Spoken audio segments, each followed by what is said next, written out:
welcome to the June 1st council meeting. Members of the public were provided with the following methods to watch and or participate in this open meeting. You can attend in person if you are Dumfries Community Complex, Air Farmers Mutual Community Center. You can attend electronically via Zoom to observe the meeting or to speak to an item on the agenda.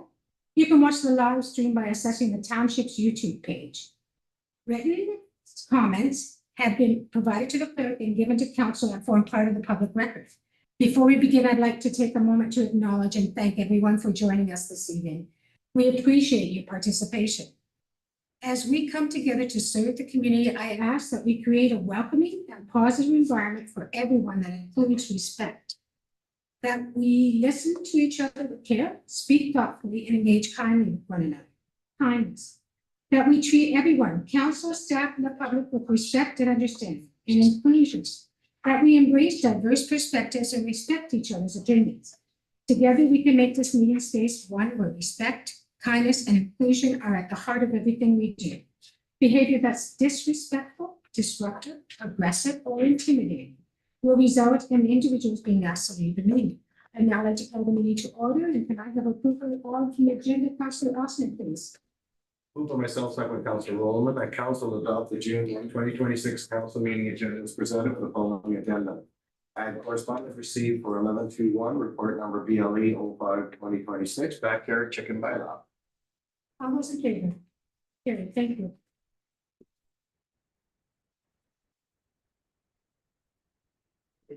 I'd now like to do the Indigenous acknowledgement. We acknowledge the land on which we gather today as the traditional territory of the Haudenosaunee, the Anishinaabe, and the Neutral people.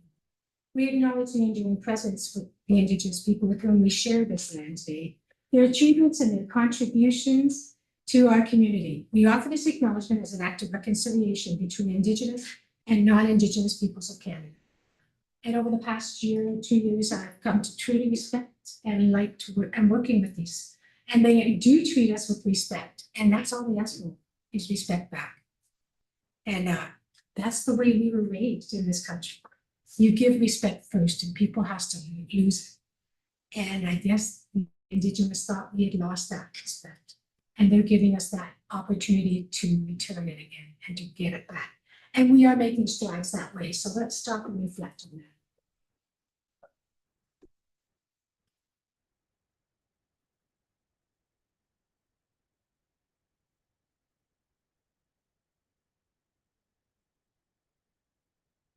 Thank you.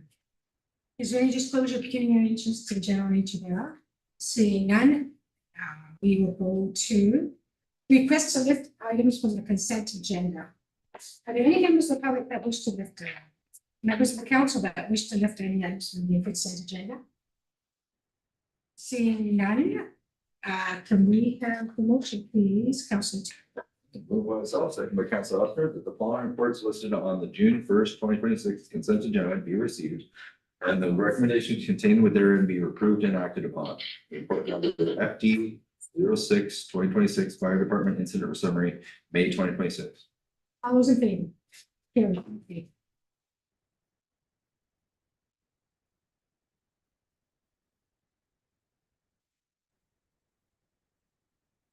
Next is report number BLE 05-2026 backyard chicken bylaw. Any members of the public wish to speak on this? Seeing none, any questions from council? Councilor Wills, yes. Thank you, Madam Mayor. I think my first question has to do with the requirement to disinfect the coops twice a year. Based on the research I've done with what other counties and townships do, that is not really a requirement, and I think it might be a bit overkill. I think just having the wording be that the coops be kept regularly should be sufficient, and disinfecting really should only really need to happen if there's a sick hen, rather than something that needs to happen every year. Justin, any comments? Just in my research of other townships bylaws, I did come across this clause to disinfect coop twice a year. Reason being to keep the manure smell, urine out of the coop itself. That's the only reason why I included it in this pilot. Any other comments, councilors? Councilor Tilly. Just in regards to. Hey, Mayor, just in regards to the, and I'm gonna paraphrase here, the $65 yearly fee. I believe personally, I'm open to discuss this, but I believe that once you have everything set up, like every other thing we do when we give somebody a building permit, that we allow them to set it up and then we inspect it. And then they're allowed to perpetually do what they're doing. And unless there's a complaint by a neighbor or there's some justifiable reason why, I don't see the reason why there would need to be a yearly fee. And looking at numerous other townships and cities, I did notice it's a one-time fee. So I'm wondering if it's overkill, and especially for what you're gonna get out of it, which is eggs for the most part. It ends up being a expensive cost, especially when you start adding that onto the feed and everything. I just don't think it's really fair to the people trying to grow. So I would like to see that removed and made into a one-time fee versus a yearly fee. Justin, any comments? The reason that I drafted it with a yearly fee is because there are inspections built into the bylaw as well, that bylaw officers will have to go out. There's cover the cost of number one, the initial permit fees, cost of myself or another bylaw officer going out at least once a year to inspect the property. And it also keeps people honest with the number of chickens and the setbacks and everything. They pay once a year. You know, they could change things. When I was doing my research again, there were some towns and cities that had a once a year fee, which was quite higher than the 65. There were other townships and cities that had annual fees as well built in. I went with something kind of in between. CO McNeely. So, Madam Mayor, just to continue the items that Mr. Harris identified, we do have other programs where on an annual basis, we charge a licensing fee. Our kennels license, it's a much higher rate than what this is. But on an annual basis, we conduct physical inspections of all kennels, and there's an annual fee for that.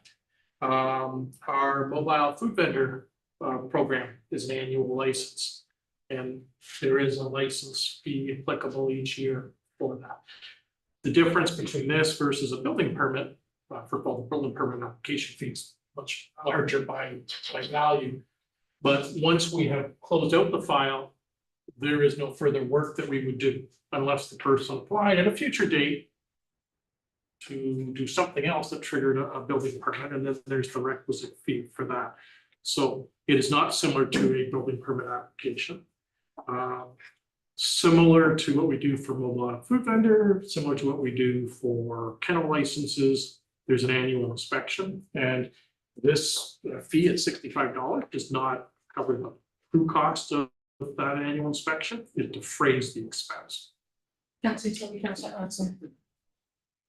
So understanding what staff's saying, this is still about giving the residents an opportunity to save some money on their eggs and producing a product for themselves, for their family, to offset the costs that are rising. And the cost of feed, the cost of the animals, we're talking about something that doesn't really require what staff, I believe myself personally, that staff is proposing. Because this is already happening in so many different areas where it doesn't require, in my opinion, again, just my own opinion, that doesn't require anything until something is done incorrectly. If you have a rooster, neighbors are gonna know and they're gonna complain. If you have too many chickens that are wandering around and causing problems, the neighbors are gonna complain. I think personally, I believe that this should be a complaint basis, the same as every other bylaw that we have when we're trying to enforce a bylaw in our township. And that this is slightly municipal overreach in the way that people need to be able to use their properties to provide for their families. They're paying their property taxes, they're allowed to use the space, they better be maintaining it, and if they're not, the neighborhoods are gonna take care of it. So I just believe that it's not something that needs to be this detailed or this much overreach when it's gonna take care of itself. And then this is, I believe myself again, just to add to this. I believe that that's one of the reasons why the previous bylaw failed is because nobody wanted to step up to this criteria. That's really not that necessary when it comes to just having a few chickens that some people might consider pets and a lot of people love them like pets. That they don't, you're not gonna do any harm to them. They just want to get the eggs and they want to have chickens. So that's my opinion on it. Councillor Austin. I have to admit, I kind of struggled with it as well. I was really sitting on the fence. Because I'm thinking, you have 4 chickens, $65 to inspect on 4 chickens and the amount of manure that 4 chickens will make.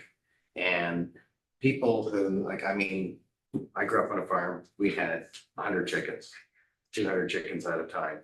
And yeah, you gotta go clean. That's all part of the learning process. It's all part of with your children, teaching them to take care of animals and learning about how the whole process, where eggs come from, etc. I was thinking that the $65 was a bit excessive as well.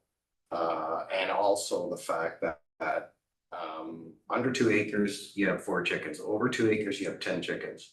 I don't know how much smell 10 chickens can make over 2 acres.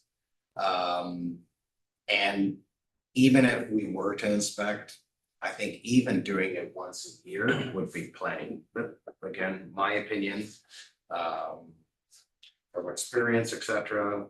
I just think that, you know, like if you have 4 chickens, how many eggs are you gonna get out of 4 chickens? And now you're already $65 in the hole, on top of $1,500 for a chicken coop. Buying the chickens and the feed and the straw, like, I mean, do we want to promote this or do we want to deter it? Councillor Lambs.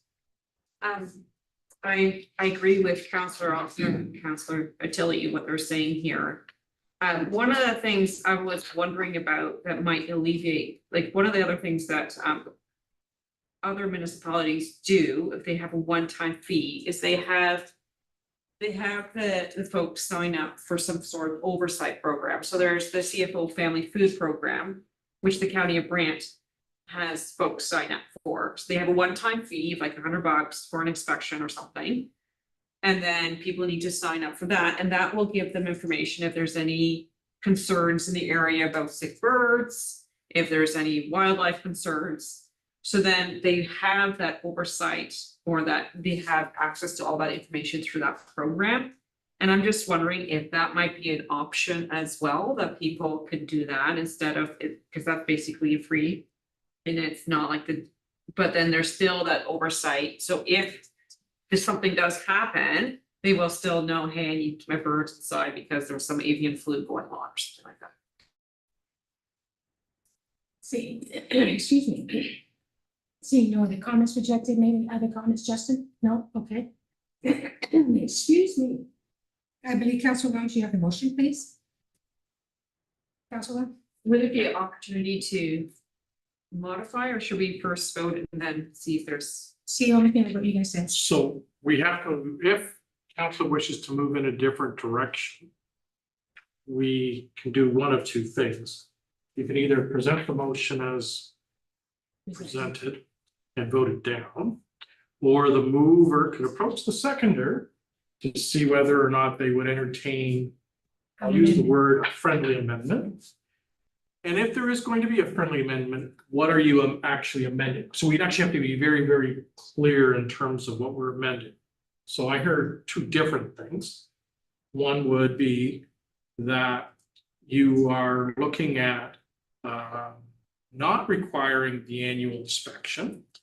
My understanding was the discussion was there would only be an inspection on the initial, I use the word setup. So I'm assuming the fee is applicable to year 1 only and would not be an annual license. And if that's the case, then bylaw 364726, which is amending the fees and charges, would only then be applicable to year one when the first application is made and would not be an annual. That means the backyard chicken bylaw as drafted would be modified that we would not conduct an annual inspection. It would only be at the time of the initial setup. If there are complaints in the future, then we just levy fines under the properties, under the bylaw as non-compliance. And we would issue a ticket if there's not compliance under provincial offenses. Actually, if I read the bylaw correctly, it doesn't, okay, so it says that bylaw report number 05/2026 be received, and that bylaw number 364626 being a bylaw to regulate the keeping and licensing of backyard chickens be enacted. And that upon the adoption of this bylaw, staff will undertake the necessary steps to initiate a public awareness campaign. And that bylaw number 3647-26 being a bylaw to amend fees and charges bylaw number 360925 to add a license fee for backyard chickens be enacted, which is the one-time fee. No, the bylaw right now talks about an annual fee. Okay, but it doesn't here. No, but on the bylaw schedule, it talks about, not the resolution, I'm saying you'd have to go amend the bylaws themselves Right, to properly, I'll use the word scope, what has been the discussion for members. so amend fees and charges bylaw 3609-25 to add a one-time license fee. That's correct, So we could change the word to one time in there correct. for backyard chickens be enacted. And that staff submit a provincial set fine application So this would give you the ability to issue tickets if there's a non-compliance with the Provincial Offences Act. so all we're going to, if we were to change it, we're going to put a one-time fee in it, the word one-time fee. So in the parent bylaw, bylaw 364626, we would amend the provisions that talk about the operation. We would only do a one-time inspection at the time of the, so I'll use the word, the setup of the operation. We would not be doing the annual inspection Right, but you would do a one-time fee. to cover the initial inspection. So that would be our point number 4. We would just change that. And then on the fee bylaw, it would just be the one-time inspection fee. Okay. Council Roman and Council Rose and Council Lawson. Mayor, so my question is, what's the one-time fee then? How much would that be? So right now, the fee is identified at $65. I presume one-time fee would be higher, right? Like, if you look at other municipalities, I think their one-time fees are around $100 usually. So we would be looking at something similar to that. I would propose it'd be $100 instead of 65. Council Rose, 2 minutes.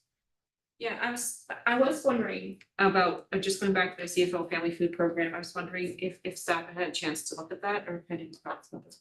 Are you aware of that, Justin? We are aware of it, and that's why we talked about the public awareness campaign. Okay, so that And would is be that- part of that. Council Rose? I did not see that in the bylaw, something that we were going to. No, we don't have to have it in our bylaw. Okay. It's just part of the broader public education campaign. Maybe no different than us talking about handling propane barbecue safely on your back deck. We have a whole series of different public awareness campaigns. This one would be specific to the proper care and treatment of, in this case, backyard chickens. Council Lawson? Just one other question in regards to the size of the coop.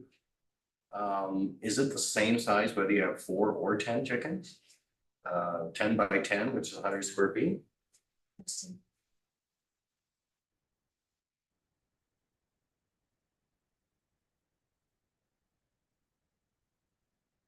And should that not read differently if you have 10 chickens? If you got 2 acres, a 10 by 10 run for 10 chickens, is that big. That's 1 square foot per chicken.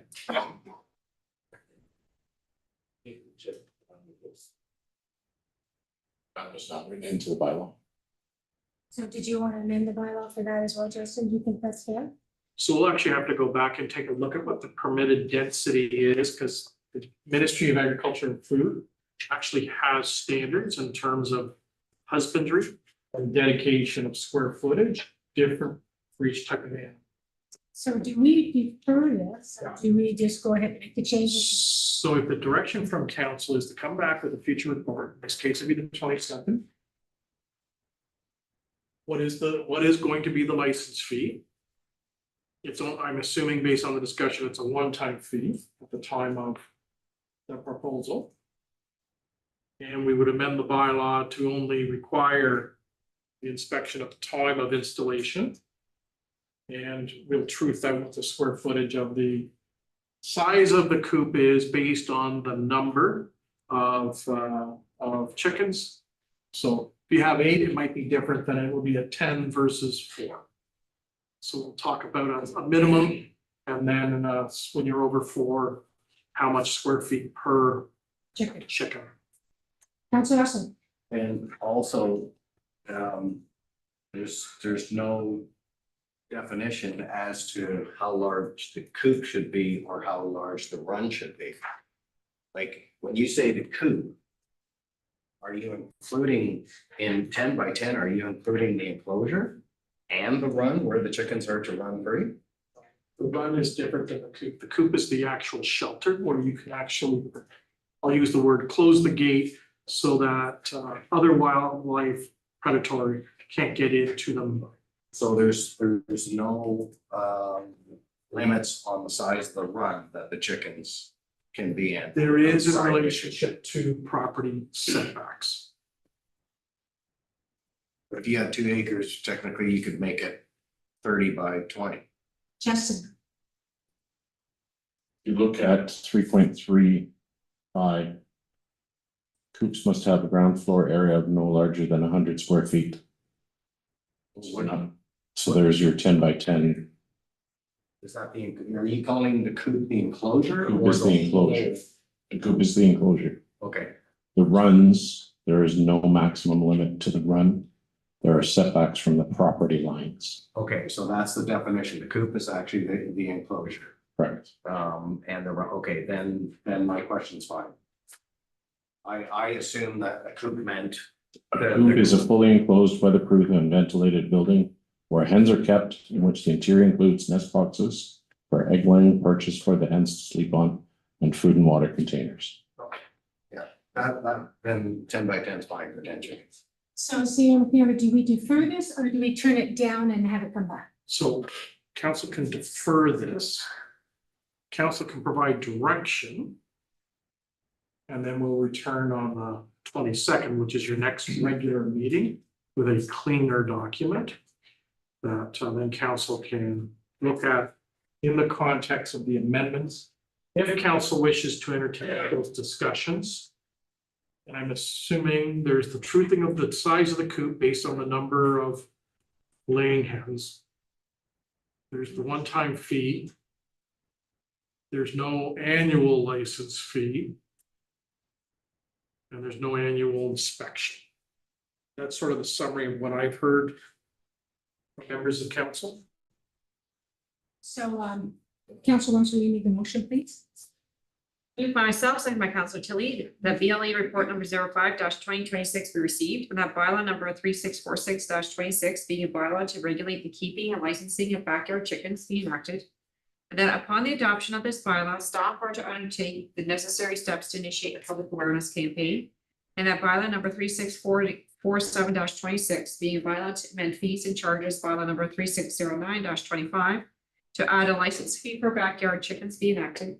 And then staff submit to the province a set fine application. All those in favor? Opposed? Deferred. That's deferred. Thank you.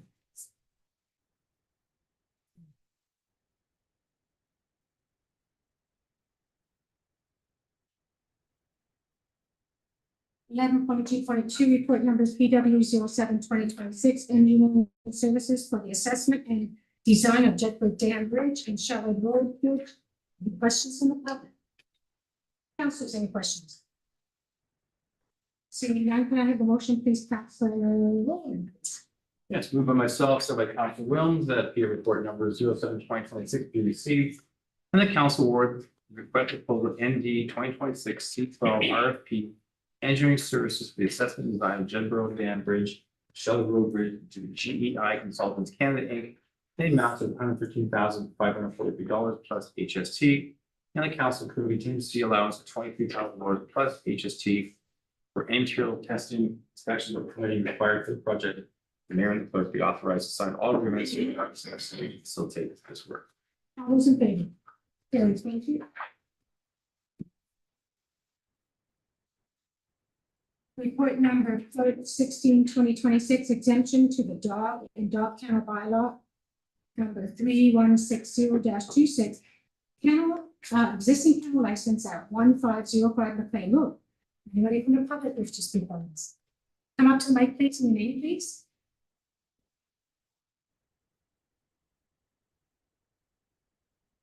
Evening, Mayor and members of council. My name is Ryan Rope. I am the owner of Noble Canine out of Wilmot, and I am the incoming owner of Willow Acres in North Dumfries. This motion directly affects my ability to operate in your township, and I'm here in support of it.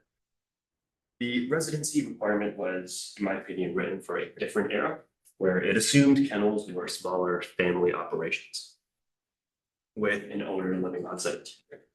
The industry's evolved. Professional operators today bring written emergency protocols, trained staff, veterinary relationships, and an around-the-clock 24-hour response time, as we do with Noble Canine. Those standards do not depend on where the owners sleep at night.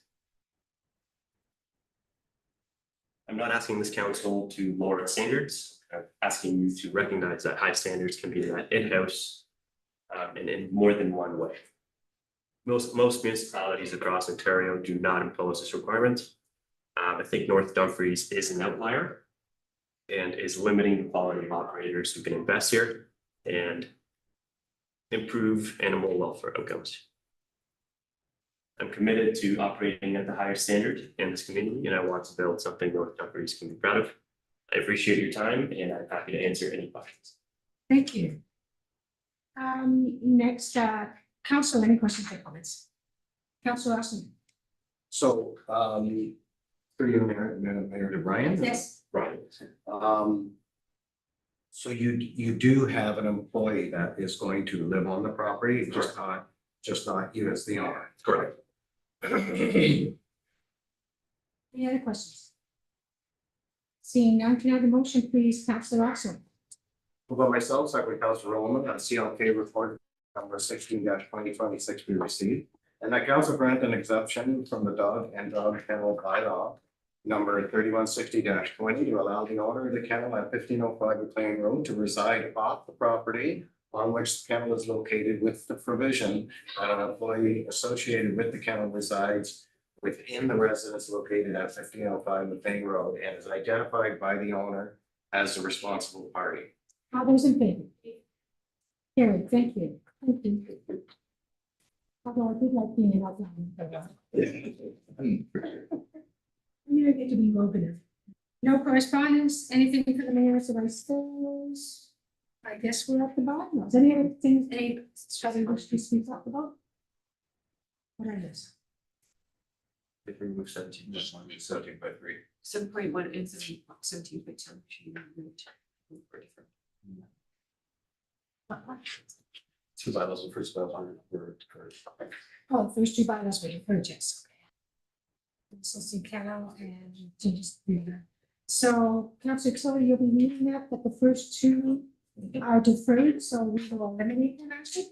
Eliminate the first two. Move by myself, second by Councilor Oster, that the following bylaws be read a first and second time. Bylaw number 3648-26, being a bylaw to confirm the proceedings of council on June 1st, 2026. All those in favor? Carried, thank you. Oh, gee, this is the earliest version. Councilor Williams, the final reading of the bylaws. Moved by myself, second by Councilor Tilly, the bylaw number 3648-26 be read a third and final time is second field, but Mayor Quirk. All those in favor? Carried, thank you. We are closed, correct? Okay. The adjournment, please, Councilor Williams. Moved by myself, by Council Williams, that we're at 6:29 PM, to be resolved that we adjourn. All those in favor? What were you gonna? I was a little early, I got it. It's